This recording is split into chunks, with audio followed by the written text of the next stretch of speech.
Welcome to this, which is part 3 of the Etched brass soldering demo. You can find parts 2 and 1 on my channel. 1 is about tools, 2 is about getting started, and this episode, number 3, will be about getting further with the chassis.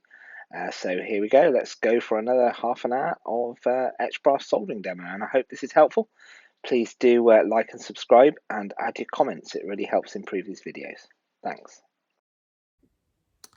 So we have the tab and slot piece for the chassis here, and it's got 2 pieces. You can probably see that in the video there. And one is at 90 degrees to the other, and the other has tabs in it. And those tabs are going to go into the slots here. Now, it will be very tempting, particularly as we've just done a nice little fillet of solder on another piece, to get in and put the solder on to reinforce this piece. But if you do that, you will get solder into the little slots, and it will then be a nightmare to get the tabs in. So we're not going to do that until after we've soldered the tabs in. And of course, because this is a nice long piece with a 90-degree fold, we're going to use the hold and fold to make that 90-degree bend in it first. Then we'll put the slots in, and then we will solder to reinforce both the 90-degree bend by soldering along the back edge of it and the tabs into the slots. And then finally we will reinforce that piece, that retaining piece. So I'm going to pop this into the hold and fold and bend it in the same way I did the other one. This is a little bit more complex because the brass isn't very wide at its widest point, and also the thing is very long, but the principles remain the same. And once I've done this, I'll come back on camera. So this will really show you the benefits of the hold and fold. There is no way on earth that anyone could get the 90-degree fold here as good as the hold and fold, which has made an absolutely phenomenal job of that. I'm very, very pleased with that. Which then allows us to add the tabs in here like that. Check and check again, because if you end up soldering the tabs and then discover you need to move something, it is a nightmare to get them back sorted, because the solder will stay in the holes in the slots, and it will be a nightmare to clean them up. Sometimes you'll find kit designers don't quite get it right, and sometimes, which is infuriating, the tabs don't meet the slots. Usually you can chop off a tab to just kind of miss one out if it doesn't align. It's far harder, obviously, to make your own slots. That's a nightmare. You could, of course, attempt here to align it without the tabs and slots, but it's much harder, and I'd probably start to use things like blue tack to hold it in place, and then tack solder it, check it, move it about a little bit. It's far easier with the tabs and slots, particularly if they're well designed, which they are on this kit. Okay, so let's get this tab into this slot. Now, because I've already bent this over here to show you how to bend things, which is fine, I'll actually put this over the edge of my piece of glass here, which is fine. That works, that actually retains it. It's actually quite helpful. Got to make sure you put this in the right way around. Get it in the wrong way around, solder it up, nightmare. So spend the time planning. Pop it into the slots, and you'll find, of course, the slots poke through to the other side, so you won't be able to do it on a perfectly flat surface like that. Now, this is quite a long piece, so I'm actually going to attempt here to just hold it with my fingers. As long as you're quick and your fingers are far enough away from it, you probably get away with that. I could use a bit of cork. In fact, I might, just to avoid getting burnt fingers live on YouTube, which would probably be worth £250 on some TV show. Let's pop that little piece of cork there, you can see it there, just between my finger and the brass. Now, the crucial thing is to get the whole thing at 90 degrees, so get your head down and look along it and be sure. And you're only going to put a small amount of solder on first, because that will then hold it. Sponge, a little bit of solder. Once you're ready, check and check again. Get that solder out of the way. Check and check until you're absolutely happy, and then dump tack solder. Now you don't want to push with the solder down because it will move the brass. So we will gently do it like that, and it was about a degree out, so I'm going to be a perfectionist because I know I'm filming this, and I'm going to move it slightly.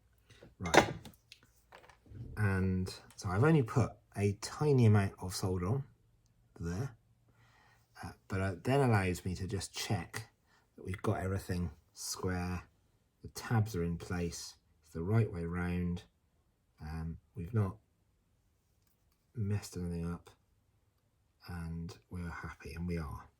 So then we could probably put a couple more other pieces in before we actually do all of this. I am just going to use my finger. There we go. Little piece there. Sometimes if you wait a long time, the flux can evaporate, so just add a bit more flux on as you go along. In that case it did, it was actually stuck. Get a bit of solder and pop it in like that. And I could feel my fingers getting warm, but they didn't get burnt. Happy days. Hopefully see on the end there. It's really hard to show these tiny things on a YouTube camera, but there it is. And so we're in, and that's now 2 pieces of solder, and it's happy, and it's square, and we're all good, and we're all happy. And you can use a bit of pliers just to move stuff about if it's not. But once you're then happy, you can then go for it with, because those 2 little bits, in fact we could put a couple on the edges as well, just to hold it on the end to be certain you've got it bang on. We'll do that actually whilst I'm here. I'm not going to cut corners live on YouTube. There we go. Happy days. And then once we're happy with that, a bit more flux. You can't have too much flux. Yeah, yes, you have to clean it off later, and we'll get back to that, exactly what that means, but actually it's not that big a deal. More solder, and then we're going to drag the solder along.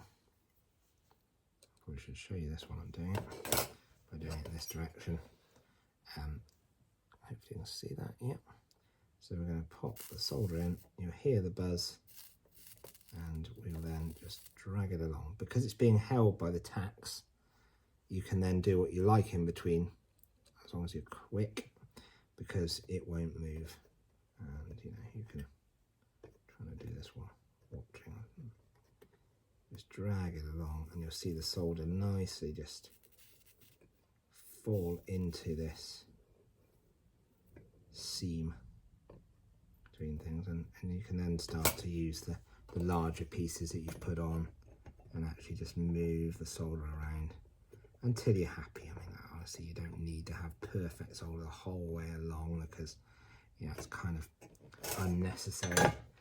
It'll be held by probably 20% of what I've put on there, but yeah, not bad. There's a couple of little bits. I'm just going to add a little bit more flux just to flow into a couple of little gaps that didn't quite get much solder in the end. Keep cleaning the iron as well, and just fold that on and turn the smoke absorber on, which I should have been doing. And just move that solder along until the seam, not the prettiest in the world, but it doesn't actually matter. I've just popped a seam there all the way along, and then of course you can go in with your files and any kind of excess solder that you've ended up with in the wrong place, etc., can particularly easily just be got rid of using a file like that. Be aware, of course, that the other fold is not yet, well, either of the folds are not yet strong, so you want to be careful doing that, but all good.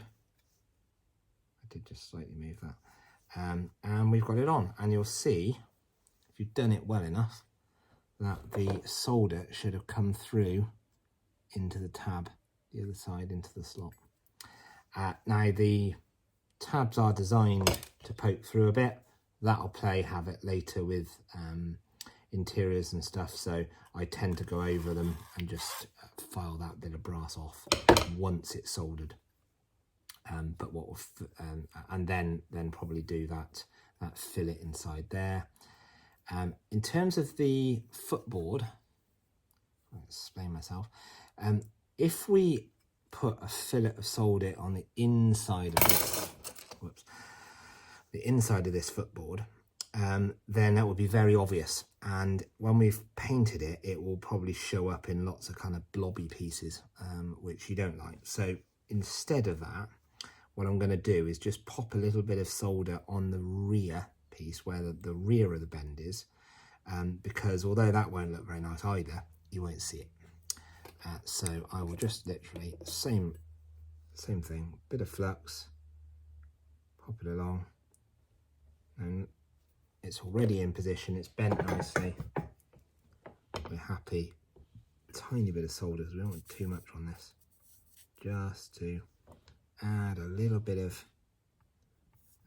strength really to the rear of this, and particularly around where the half etch bends are. If you can get some solder just around those, like I just did there, then you'll give yourself enough strength in that fold that you won't need to worry about doing anything more than that, because if you do, you're just going to see it on the other side, and it's just a bit ugly. And it's a shame when the brass kit is so nice to not ruin it, but you know, just kind of doesn't look as good, does it?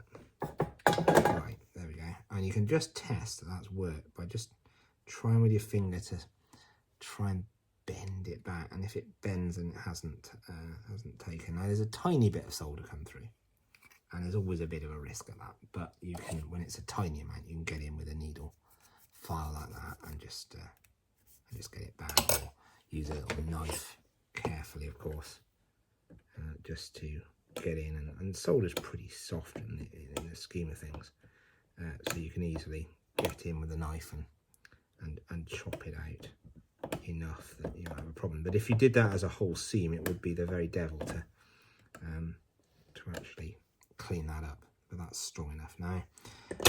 And you also just want to make sure that any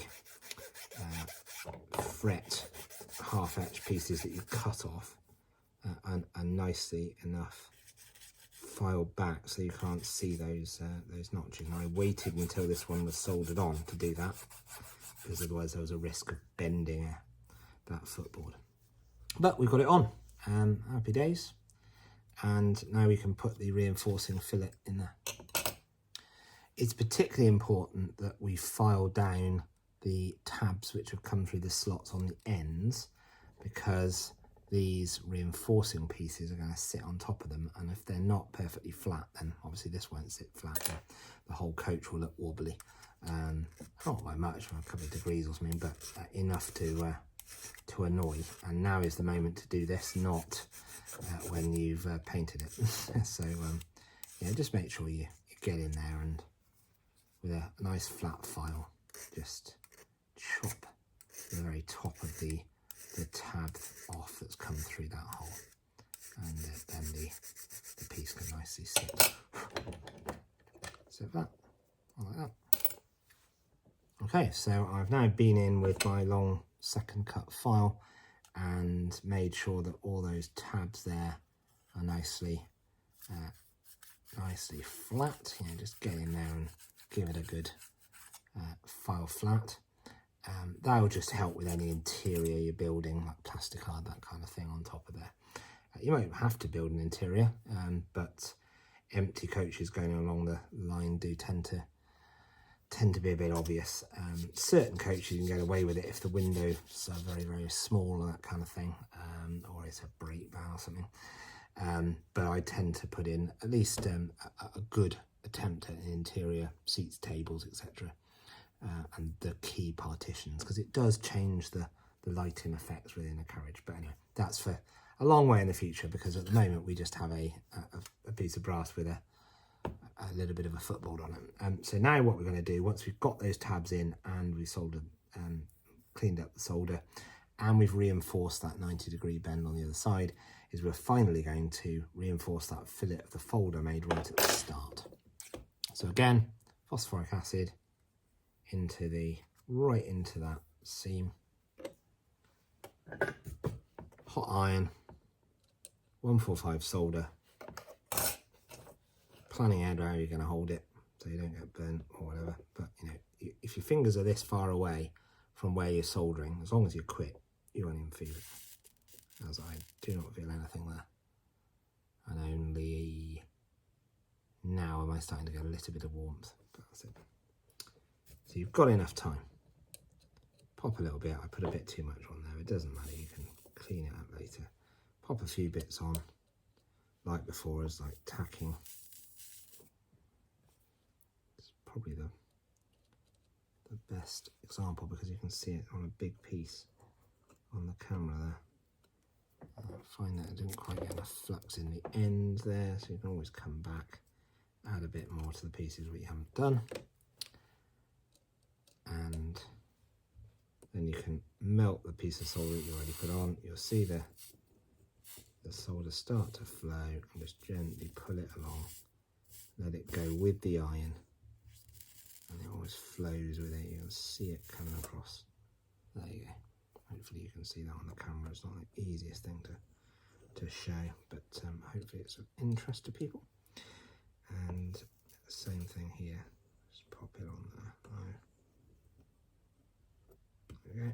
And once that's cooled down slightly, we can get in and do a final clean up of any excess solder, which is a bit there.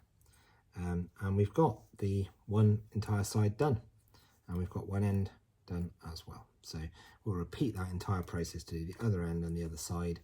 No point me showing that on camera, so I will do that myself, and then we'll come on to the sides and the ends and the drop lights, and ultimately the roof. Now, also want to just mention that there are two schools of thought with regard to the captive nuts for the bogey pivots. Now you could put these on the inside,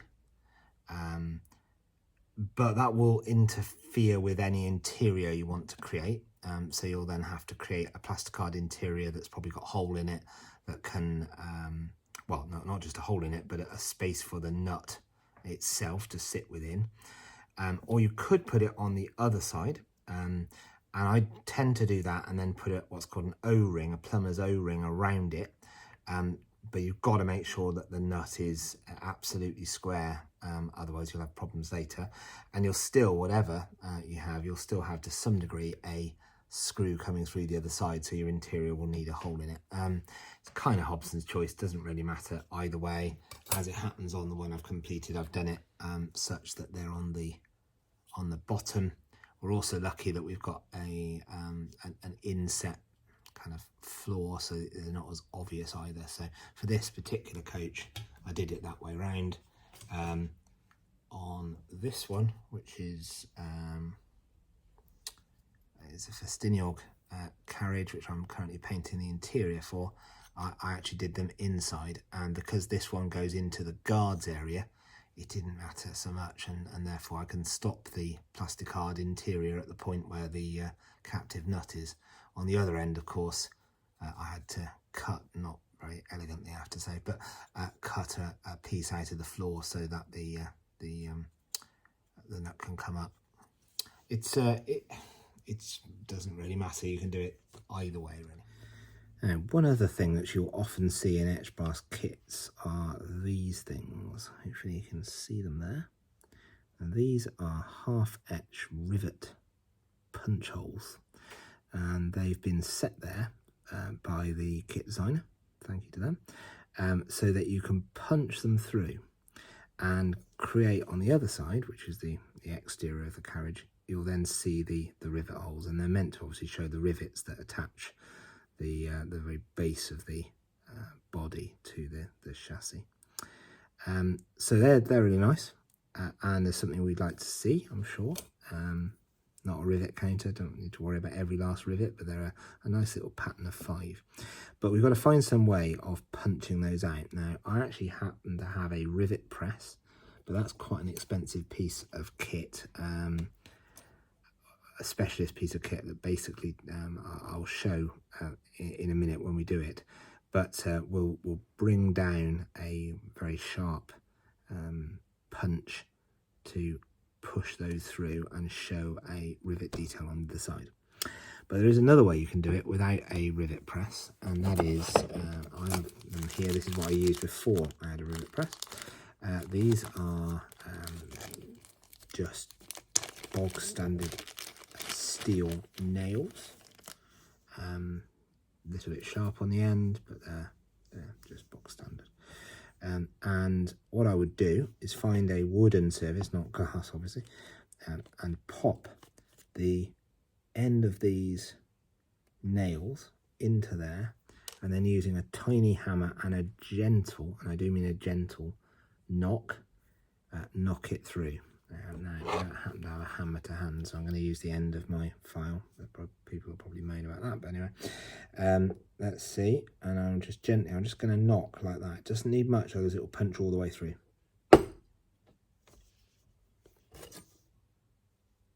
Which is exactly what... No, it didn't. Did it punch through? No, it didn't. I thought it punched through there for a second. But actually what's happened is the rivet has nicely come through. That's all you literally need is a tiny amount. It's probably better actually if the nail isn't too sharp. Just need to tap. Literally slightly more than that. Perhaps more like kind of enough to show it's been tapped, but doesn't need much.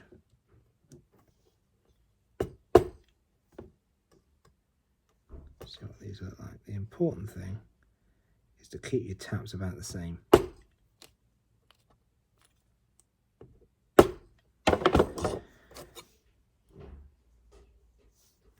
Weirdly, the middle one didn't work, didn't tap it hard enough. But there, we now have 5 little rivets. So here is the rivet press. So this has a handle here, which comes across onto a spring and pushes down a sharp indentation device onto there. And what you would then do is you would carefully line this up and then push down, and that would create a rivet. So I'm going to try and do this with one hand and you just gently push down as much as that, and then you'll see the rivets created there. Actually, I would say the nail approach was just as... So there we go. This is what we've done today. We've got the captive nuts and the L-shaped end brackets done. We've got the strengthening pieces for the sides done. We've got the what do you call them, footboards, or the piece of the chassis done there, and the tab and slots in. We've drilled these out to 10BA, and the last job is just to go back to those captive nuts and add them over here and here as the bogey pivots.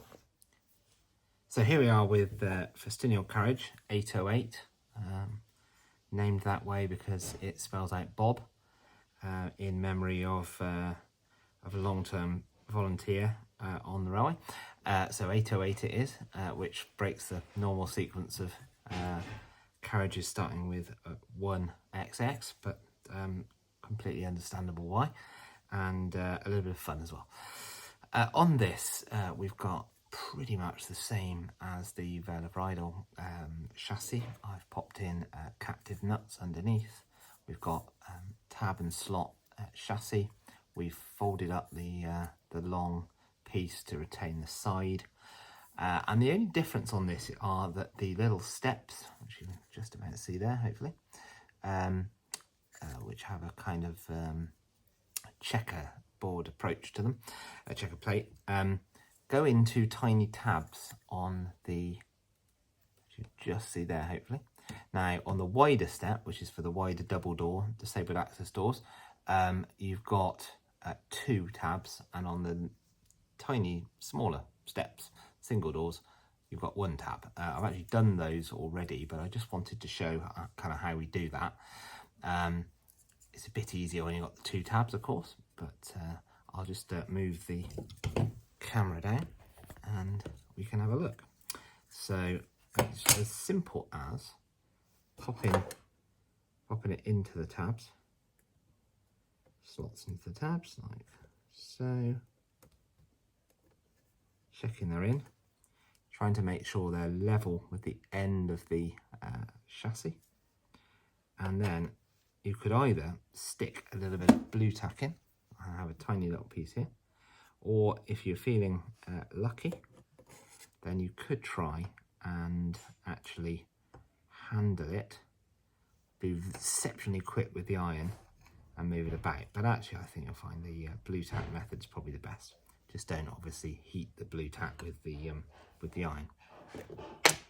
Usual approach. My Manky brush is really starting to show the signs of the the phosphoric acid, so I'll be upgrading the brush soon. But we pop that behind the tabs, phosphoric acid, lid back on, absorber on, a little bit of 145, and drop it behind those tabs to secure it in place. Bit of solder.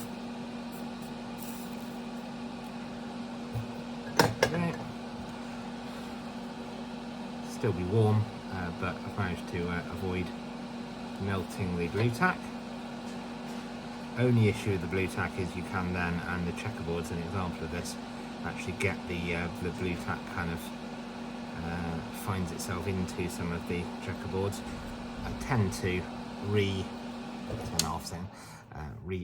put it back into a ball like that, and then use that to just dab, and you'll find that the remnants of the blue tack, there's actually white tack on this occasion, will come away as they have been there. So that can go back into storage.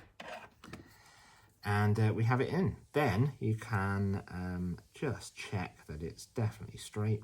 You've got a bit of room to move it about because you've only soldered the back of the actual tabs and slots. That's pretty good.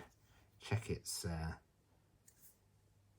in square in all dimensions, up, down, left, right. You can use your pliers just to slightly bend it, which I'm actually going to do here because it's very slightly coming up, and that's happy days. And then what I'll also do is just pop a fillet of solder just behind there, so you actually got the tabs in place, but we haven't yet done enough, in my view, to avoid it getting bent off in an exhibition, or if someone's manhandling it a bit too enthusiastically, let's say. So pop that fillet of solder behind there, and we're done. So at the end of every session, do use your files, fiberglass brushes, etc., even a sharp knife to get rid of very large bits of solder, just to clean it up. But you'll need to take this to the kitchen tap and just run warmish water over it. Get your finger into any kind of nooks and crannies there, just to neutralise the flux that you've popped on. The reason for that is if you don't do that, you'll start to get a kind of green chemical reaction, a greeny blue thing, which is really not good for painting, and will actually ultimately eat away at the soldered joints as well, and they'll fail in time. So you've got to make sure you neutralise that. And then once we finish this coach, before we paint it, we'll actually put it into an ultrasonic cleaner or other methods, using things like Vim and Viacal, which I'll get back, I'll come up to in a future episode, before we paint it, just to make sure the primer and the paint can properly take. Come back on Thursdays for more videos. Thank you.